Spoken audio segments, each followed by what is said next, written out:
Assalamualaikum warahmatullahi wabarakatuh.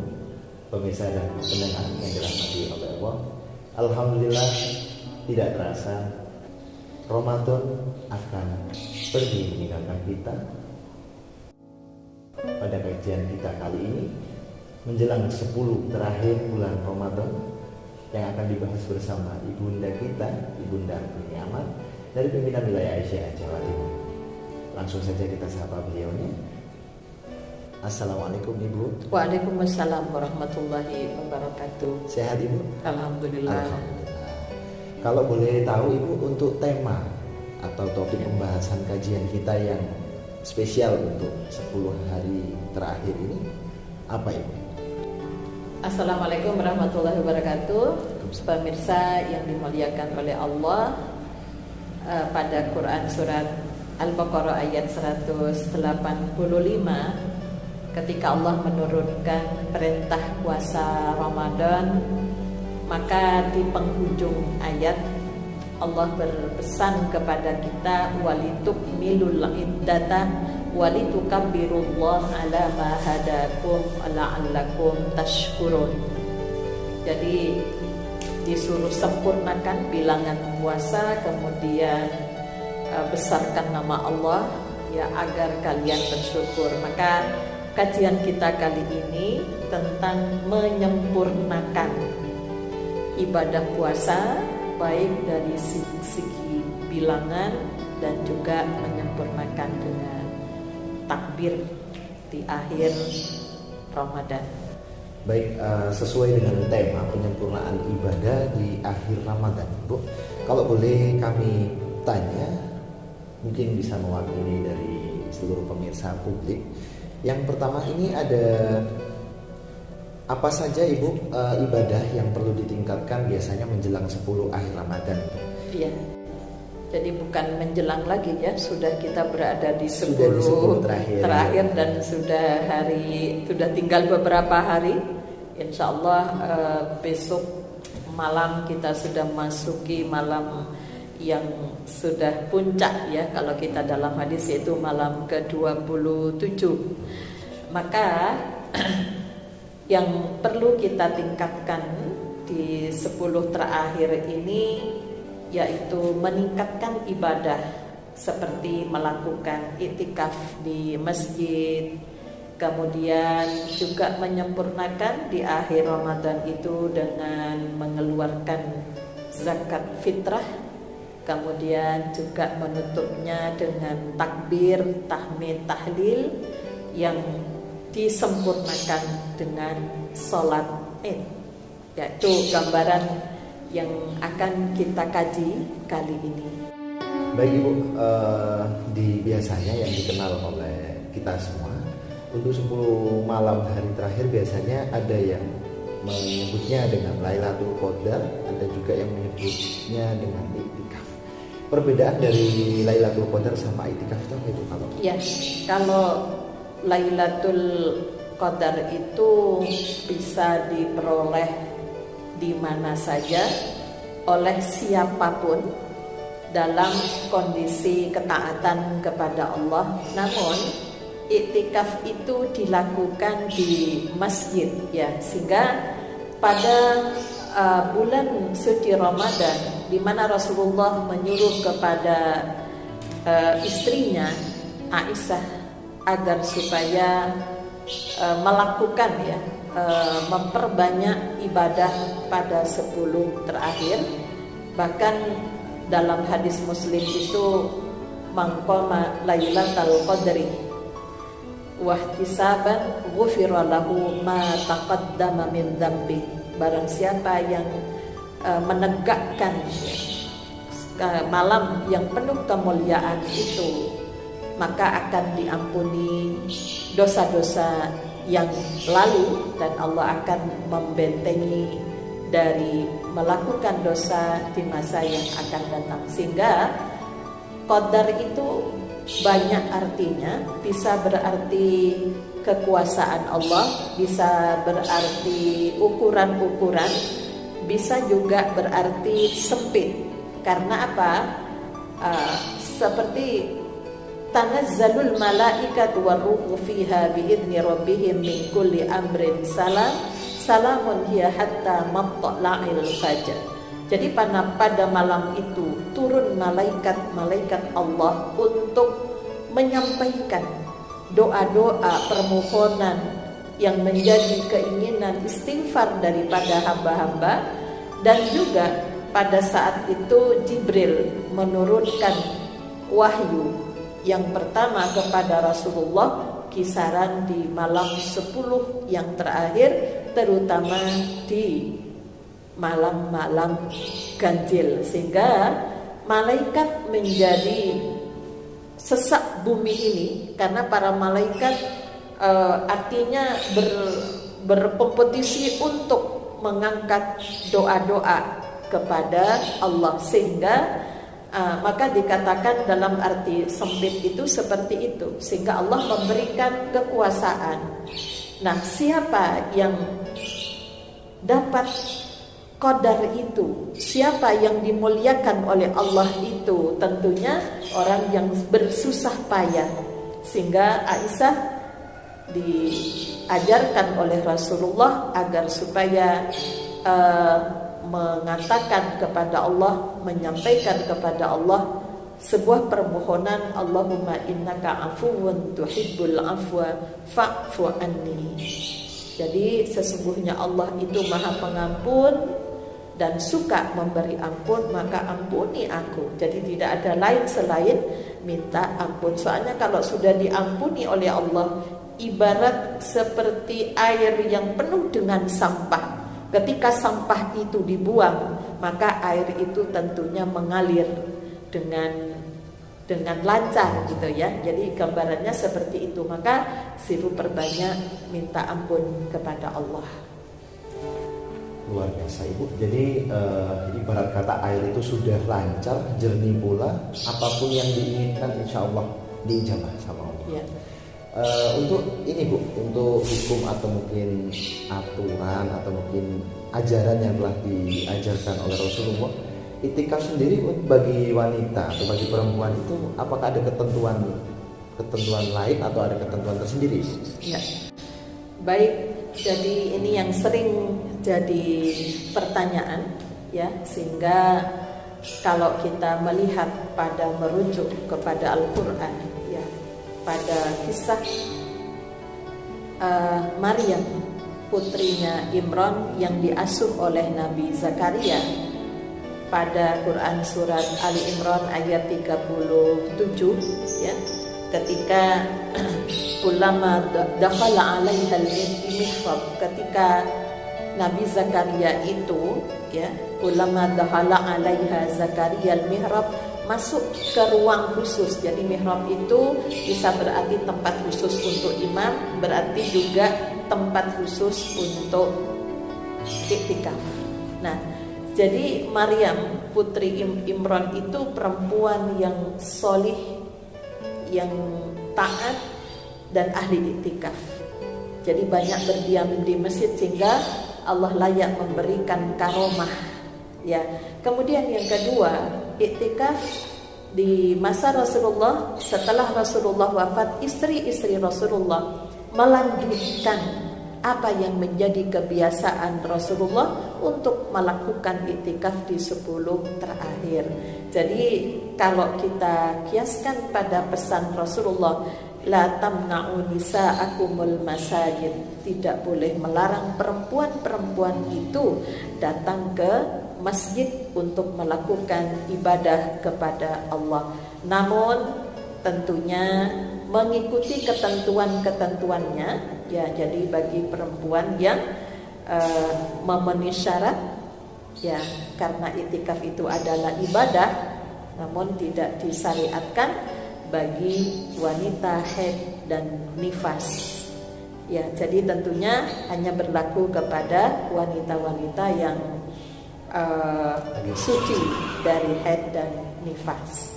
Maka kalau mungkin kalau banyak juga pertanyaan, lah bagaimana wanita yang di 10 terakhir itu lagi haid atau lagi nifas? Apakah tidak bisa menggapai Lailatul Qadar. Lailatul Qadar itu bisa diperoleh di mana saja, sedangkan iktikaf itu di masjid.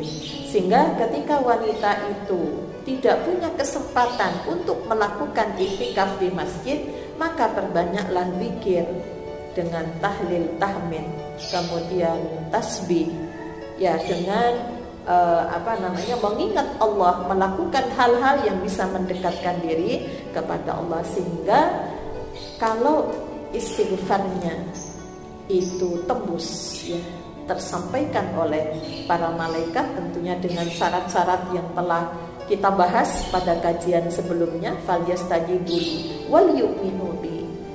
Yang ada di rumah pun, yang lagi sakit, lagi tidak bisa ke masjid karena terhalang wanita haid dan nifas, maka bisa juga Allah menetapkan menjadi orang yang dimuliakan oleh Allah. Ya. Luar biasa. Berarti masih ada kebijakan lain ya Bu. Ya. Perbanyaklah zikir di rumah jika engkau ingin menggapai kebaikan. Ya, dapat kemuliaan. Jadi malam yang penentuan di situ, penentuan siapa yang dimuliakan oleh Allah. Siapalah pemenangnya. Iya, iya. Baik Ibu, kalau pada umumnya atau mungkin hal yang sudah rutin kita laksanakan di penghujung Ramadan itu biasanya ditutup dengan zakat fitrah. Iya. Zakat fitrah itu dimaknai atau maksudnya apa Ibu kalau secara ajaran? Iya. Baik, bahwa bagi yang memiliki kemampuan dari apa yang dimakan, maka diperintahkan untuk mengakhiri dengan zakat fitrah. Jadi begini, di dalam Islam itu setelah seseorang melakukan hubungan kepada Allah, misalnya dalam sholat ya, ditutup dengan salam ke kiri dan ke kanan, maka buktikan bahwa kita ini telah berjanji kepada Allah. Maka rukun Islam yang ketiga adalah zakat. Aqimus shalah wa atuz zakat. Insyaallah ada sekitar 19 kali diulang-ulang kalimat itu yang tidak terpisahkan. Kemudian puasa Ramadan itu juga diakhiri dengan kegiatan pembuktian untuk kepedulian terhadap sesama. Ya, sehingga kalau kita pahami bahwa zakat fitrah itu tuhrotal lishaim, untuk membersihkan, mensucikan bagi orang-orang yang puasa, wa tu'matal lil masakin, dengan apa? Memberi makan kepada orang miskin. Maka zakat fitrah yang sudah ditentukan ya, jadi kalau Rasulullah 2,5 kilogram itu kurma gitu ya, yang sudah siap dimakan. Nah, kalau di Indonesia dihiaskan dengan makanan pokok beras ya, bahkan ada di daerah lain bisa juga jagung ya, karena itu jadi makanan pokoknya. Ya, ini kembali kepada keimanan masing-masing untuk menentukan berapa saya harus mengeluarkan ya. Jadi pada timbangannya 2,5 kilo, ada yang bilang 2,8 atau 3 kilo. Tapi kalau berpikir dikuruskan dengan harga, nilai harga kurma, ya kurma ada yang 50.000, ada yang 100.000, ada yang 100, ada yang 300, yang ajwa itu yang 300-an gitu ya. Tentunya masalah ukuran berapa yang harus dikeluarkan itu menghitungnya kembali kepada iman masing-masing. Ya, jadi ini karena itu adalah hasil ijtihad dari ulama fikih ya, maka ya ditetapkan dengan makanan pokok ya. Namun kalau orang yang diberi oleh Allah keluangan rizkinya ya, jangan ukurannya 2,5 kilo beras ya, tapi bisa 2,5 kintal, bisa 25 kilo, bisa 2,5 ton, tergantung pada masing-masing yang telah tadi la'allakum tashkurun, agar kalian bersyukur. Jadi cara mensyukuri nikmat satu sama lain tentunya berbeda terkait dengan seberapa besar yang diterima, itu maka juga besar yang harus dikeluarkan. Sehingga zakat fitrah itu fokus kepada ketahanan pangan orang-orang miskin. Jadi menjadi lumbung pangan yang pada saat sebelum salat Id itu sudah tersampaikan di amil. Perkara amil nanti mengelola sebagiannya tidak diberikan secara langsung. Artinya, sekarang dikasih 10 kilo dulu sekeluarga, cukup untuk berhari raya misalnya. Nanti akan diberikan, itu malah bagus. Kalau amil itu bisa meminit, ya itu menjadi lumbung pangan atau ketahanan pangan. Ya, luar biasa. Jadi di dalam Islam itu setelah selesai melakukan hubungan dengan Allah, maka selalu diakhiri dengan bukti untuk kemanusiaan. Ibadah haji ditutup dengan tahallul. Artinya bukan hanya ngasih makan di ibadah haji, tapi mulai berpikir bagaimana persoalan kemiskinan itu bisa teratasi. Ya, jadi ini luar biasa, makanya perlu memahami ibadah itu yang fungsional. Garis besarnya adalah setelah engkau beribadah dan pendekatan dengan Allah, dilanjutkan dengan pendekatan dengan sesama. Jadi hablum minallah hablum minannas. Dibuktikan dengan itu. Baik Ibu, untuk yang telah diulas tadi, ini topik pembahasan yang mungkin setelah zakat fitrah pasti ada ujung paling pangkal ini, yaitu takbir. Dalam ketentuan atau ajaran Rasulullah, apakah ada ketentuan khusus Ibu untuk satu mengumandangkan takbirnya, yang kedua untuk takbirnya itu untuk cowok saja ataupun untuk pria saja, yang wanita siap-siap aja di rumah mungkin masak atau apa?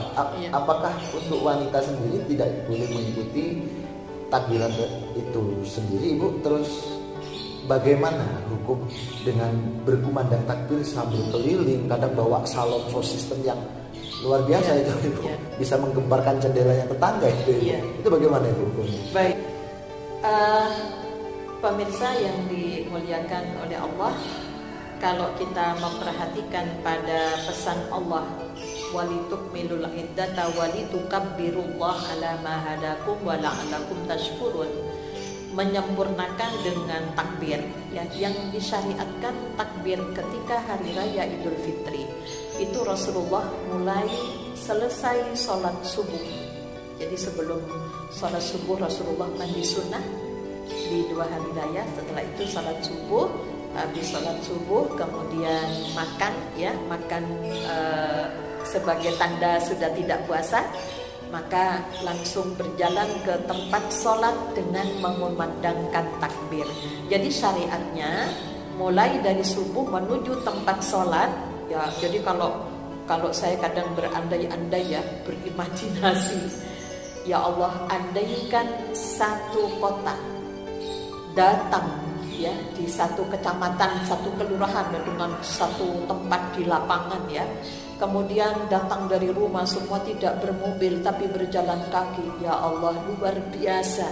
Takbir itu bergema sampai khotib naik mimbar. Berhentinya di situ. Makanya jangan selfie gitu Jadi duduk di tempat sholat itu, kemudian takbir terus sampai khotib naik mimbar. Sedangkan kalau malam hari itu ada takbir keliling di masjid, itu syiar. Bedakan antara syiar dan syariat. Jadi aturannya seperti itu. Nah, bagaimana yang keliling, mudah-mudahan itu bagian daripada syiar. Nah, sedangkan Idul Adha, di Idul Adha itu takbirnya lebih panjang. Dari masuk tanggal 10 malam, orang wukuf sudah pada pulang dari tanggal 10 dari malam sampai tanggal 13 asar. Jadi lebih panjang, syukurnya lebih panjang. Karena apa? Bahwa kita bisa berpuasa sebulan itu tidak lain karena kebesaran Allah. Kita bisa mengeluarkan zakat fitrah. Kalau zakat mal jangan nunggu Ramadan, jadi jatuh tempo kalau zakat mal itu. Kemudian Itu karena kebesaran Allah. Kalau bukan kebesaran Allah, maka badan kita tentunya tidak kuat di siang hari, apalagi yang bekerja itu. Kemudian di 10 terakhir tidurnya berkurang karena malam harus rata-rata jam 1 itu sudah mulai di masjid. Kemudian kalau yang nggak biasa tidur habis subuh yang nggak tidur, berarti kan berkurang tidurnya. Kalau bukan karena kebesaran Allah, itu tidak mungkin bisa melakukan. Nah sekarang bagaimana dengan perempuan? Takbir itu nggak harus di masjid. Kalau perempuan tidak bisa datang ke masjid, tidak mengikuti rama-rama, jadi kalau di hari raya Idul Fitri, sebelum subuh itu sudah mandi sekalian dia nanti habis subuh makan sekedarnya untuk membuka. Kalau Idul Adha akan makannya setelah sholat. Kemudian berangkat dengan keluarga. Kalau naik mobil bersama keluarga itu takbir terus itu. Takbir justru yang disyariatkan itu yang setelah subuh, sampai perempuan bisa mengendalikan dengan teman-temannya ketika di tempat sholat Id. Di situ tentunya jangan sampai ngobrol kiri kanan, baca WA, tapi tundukkanlah barang sebentar, besarkan nama Allah itu. Mungkin bisa melihat pohon, bisa melihat langit. Ya Allah, siapa yang memberikan bisa menegakkan ini? Itu ke sana.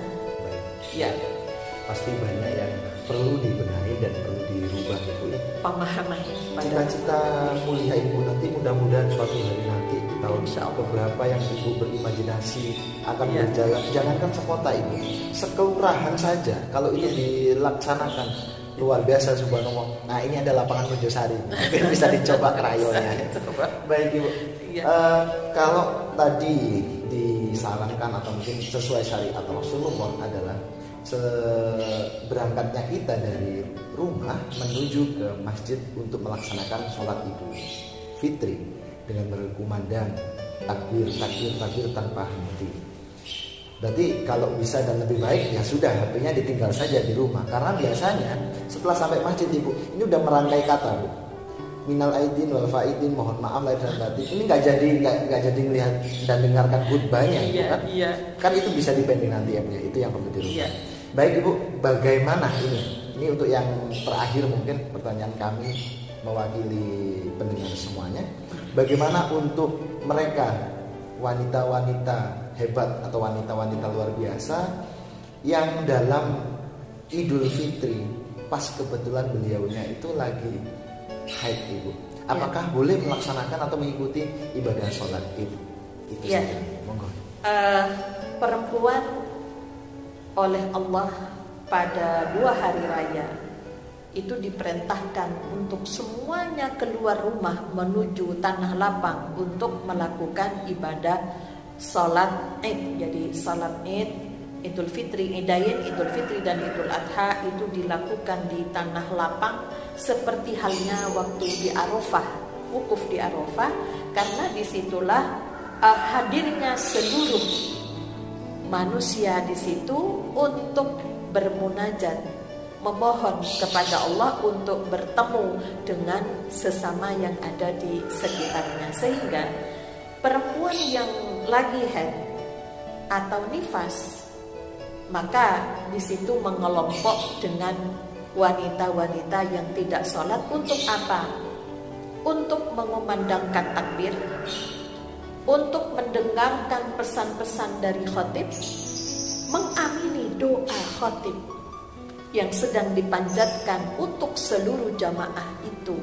Sehingga ketika tidak hadir, rugilah perempuan itu sehingga ini tidak ubahnya sama dengan di Arafah. Ketika di Arafah yang sakit pun itu dihadirkan di situ. Jadi ini kehadirannya itu yang penting. Jadi memang perempuan nggak boleh melakukan sholat karena lagi berhadas, tidak memenuhi syarat di situ. Sama dengan perempuan ketika haji tawaf wada, bagaimana wanita haid? Tidak usah melakukan dan tidak perlu membayar dam, hanya disuruh melihat orang tawaf. Baik Ibu, jadi dengan melihat dari ketinggian orang-orang yang lagi sa'i, mungkin sembari dia berzikir pasti meneteskan air mata ya Bu. Ya. Baik Ibu, mungkin untuk pesan-pesan yang akan disampaikan, apa saja yang akan kita benahi bersama setelah Ramadan ini berlalu? Ya, terima kasih untuk kaitannya dengan menyempurnakan bilangan yang diikuti dengan menyempurnakan ibadah-ibadah yang lain seperti zakat, melakukan iktikaf dan takbir kepada Allah sampai di tempat sholat ya, sampai khatib naik mimbar. Maka ada beberapa hal yang perlu menjadi perhatian buat kita semuanya. Tentunya yang berada di tanah lapang ketika khatib berdoa supaya diterima ibadah sholatnya, puasanya, zakatnya, biasanya kan begitu pesan harapan daripada khatib itu. Kemudian kita perlu memperhatikan bagaimana doa kita itu diijabahi, amin kita itu diijabahi oleh Allah Subhanahu wa ta'ala. Maka kita ingat pesan Rasulullah bahwa seluruh amalan seorang hamba pada saat itu naik kepada Allah disampaikan oleh malaikat Allah, kecuali 3 yang ditunda. Yang pertama adalah anak yang durhaka kepada kedua orang tuanya yang sampai saat itu belum minta maaf dan belum dimaafkan. Yang kedua ya, seorang istri yang durhaka kepada suaminya yang belum minta maaf dan belum dimaafkan ya. Jadi kenapa kok istri di situ? Karena seorang ayah ketika menikahkan itu menyerahkan kepada suami, sehingga tanggung jawab dari orang tua itu beralih kepada suaminya.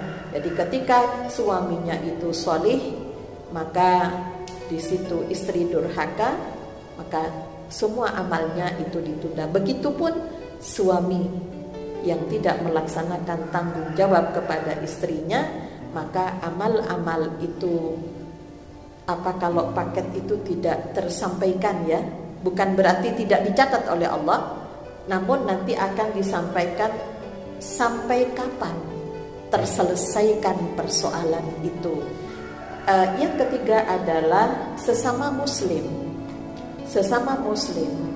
ya, misalnya masih berseteru, pada saat itu belum lapang untuk memaafkan, bahkan wala tusair khaddaka linnas, sombong, nggak mau ketemu, dia malas ya. Ini salah satunya, jangan sampai membenci sesama muslim, apalagi dia itu yang kita benci orang soleh, atau ya pernah memberikan ilmu kepada kita ya, atau menolong kita di dalam kehidupan itu.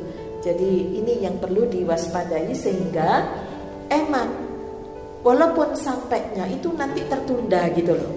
Sampai kapan? Maka kepada orang tua, jangan pakai harga mati dengan anak untuk selalu memaafkan. Anak pun jangan sampai menaruh gengsi. Istri, kemudian sesama muslim, jangan sampai gengsi kepada orang yang beriman yang pernah disakiti. Ya, ini yang jadi istilahnya, ibaratnya paket itu enggak segera tersampaikan karena ada PSBB. Nah, depending ya. Kemudian tadi yang kedua itu terkait dengan doa, ucapan. Ya, ucapan yang sudah kadung lumrah tapi kurang tepat. Ya, saya tidak menyalahkan tapi kurang tepat. Minal aidin wal faizin, mohon maaf lahir batin. Itu dari mana gitu loh. Jadi seakan-akan minal aidin wal faizin, mohon maaf lahir batin itu satu kesatuan. Padahal itu ucapan Rasulullah, ucapan para sahabat ketika melepas tentara berperang kemudian pulang menang. Ya, maka kembali menjadi menang. Kemudian kalau itu dianggap perang melawan hawa nafsu di bulan Ramadan, itu bisa juga diucapkan. Tapi ada yang paling tepat, yaitu taqabbalallahu minna wa minkum. Jadi nggak ada maaf-maaf lagi sebenarnya. Semoga Allah menerima amalan kami dan amalan kamu. Kalau sudah berharap semuanya menjadi diterima, otomatis sudah berlapang tanpa harus minta maaf. Itu kan di situ. Ini yang menjadi apa ya, kurang pas itu, minal aidin wal faizin, mohon maaf lahir batin, itu loh. Itu kok gak nyambung gitu loh, kok tidak nyambung. Kalau minal aidin wal faizin ya artinya kita menang, misalnya sesama jamaah yang memang aktif di masjid, aktif tadarus, aktif ini ya, mengelola kemasyarakatan ya, kita mudah-mudahan termasuk yang menang. Tapi yang utama taqabbalallahu minna wa minkum. Terus yang mendengar ucapan itu, amin ya mujibas sa'ilin, semoga dikabulkan oleh Allah, wahai zat yang maha mengabulkan doa. Jadi kalau nanti semua, nah ini lagi nulisnya pakai stiker, iya, tidak nyambung ya. Tapi itu ya masih aja menjadi apa, kebiasaan. Ternyata merubah sesuatu kebiasaan yang salah itu tidak seperti mudahnya membalik telapak tangan. Ya, mudah-mudahan seluruh amal kita diterima oleh Allah Subhanahu wa taala. Dan mudah-mudahan kita menjadi hamba yang pandai mensyukuri nikmat yang telah diberikan oleh Allah. Jadi kalau kita bisa berpuasa, kalau kita bisa memberi, berbagi kepada yang lain, itu bukan karena kita yang hebat, tapi karena kebesaran Allah. Itulah makna takbir yang dikumandangkan di akhir Ramadan. Ya, akhiran taqabbalallahu minna wa minkum.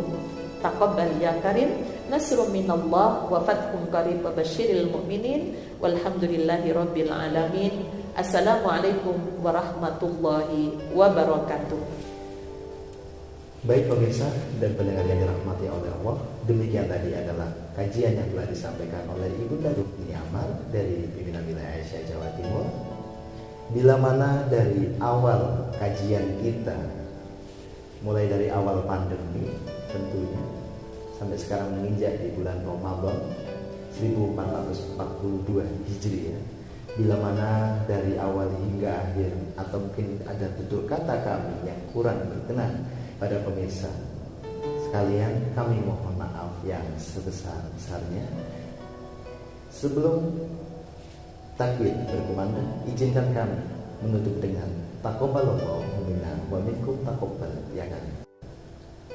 Kami pamit undur diri, bila mana dari awal hingga akhir ada kurang dan lebihnya kami mohon maaf yang sebesar-besarnya. Nasrul minallah wa fathul qarib wa basyiril mu'minin. Alhamdulillahirabbil alamin. Wassalamualaikum warahmatullahi wabarakatuh.